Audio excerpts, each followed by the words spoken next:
Maaaring napakinggan mo na ang mga kantang ito sa iba't ibang bersyon. Pero ang orihinal na kumanta nito, ang Pinoy folk rock band na Asin.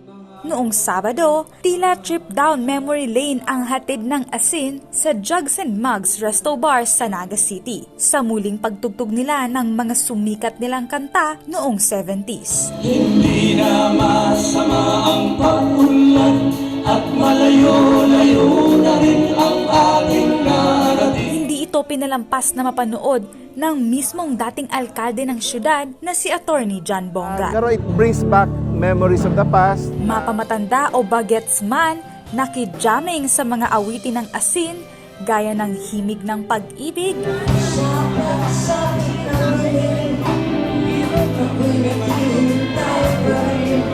Usok,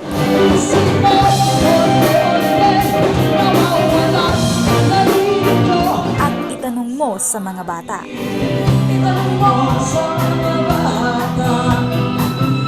Pag narinig mo, dalawa lang yan eh. Iiyak ka or magiging masaya ka. So, ganoon kalupit ang Asin. Ang lyrics kasi ng mga kanta, talagang igwang social relevance. Panahon na pati ang mga kaubenan ma-appreciate o ma-expose sa organic type of music.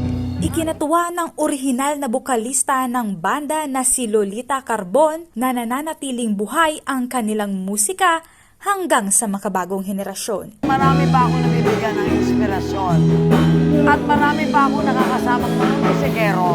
Yun ang importante sa akin, nakakasalamuha ko pa yung mga bagong musikero, yung mga bagong sibol at napapakinggan ko sila.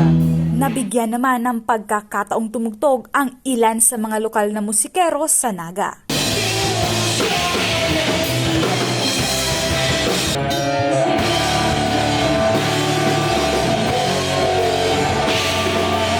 Napakalaking bagay sa mga Bicolano, lalo na sa mga local artists na mabigyan sila ng pagkakataon na ma-showcase yung mga talent nila.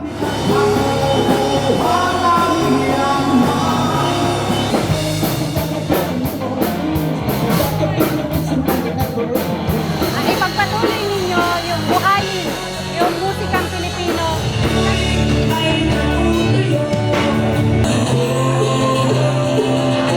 Tumugtog sila mula sa puso at kumuha pa sila ng maraming kanta mula sa puso.